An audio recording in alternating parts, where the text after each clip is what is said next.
Hey guys, this is Scott over at The Versatile Guitarist. In this quick video, I want to show you how to play the piano riff to John Lennon's Imagine.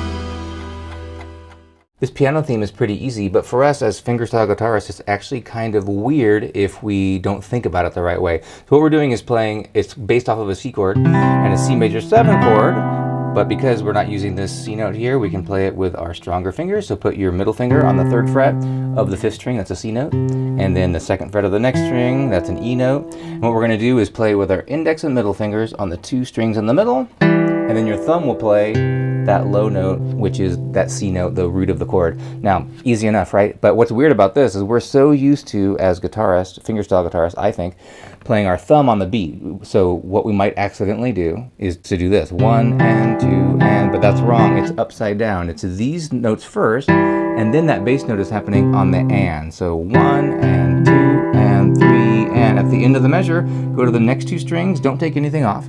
Play the next 2 strings, that's a B note and a G note. That makes it sound like a jazzy major 7th chord, C major 7, and that's the first measure. 1, 2, 3, 4. Now we're going to play an F over C chord. Don't move your middle finger, that stays on C. Tuck your ring finger underneath it, that's an F note. And then we have an A note here, that's an F major triad. And we're doing the same thing in the right hand. And then here comes maybe the hardest part. Try to leave everything down, because if you listen to the song, you can hear those notes sustaining over each other. We're going to do a quick hammer on here to B flat, and then play the open B string. So it looks like this. Now, hammer-ons and pull-offs aren't easy, and this is with our weakest finger, so this might be something to work on. I really have to cram it in there too, underneath my ring finger. But that's the whole riff. That's the whole thing. 2 measures.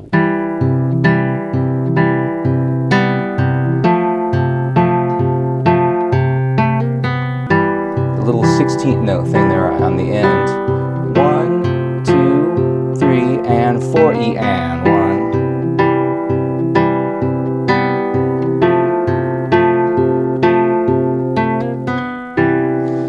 Make sure you're playing your thumb on the and it really does matter, because I can tell sometimes when people are perceiving the beat incorrectly. So even though everything is even here, we're playing those 2 fingers and the thumb. If you are perceiving the thumb as the downbeat, even though you're not conscious of it, you are going to give extra emphasis to it, and then it'll sound like the beat and it will sound wrong. So does this sound right? I mean, you can tell it almost sounds like, yeah, a whole different vibe altogether. So that is important. So I would recommend you tapping your foot, and the foot tap goes along with these 2 fingers happening at the same time. So tap your foot, 1 and tap and tap, and so it really is weird because we're just not used to doing that.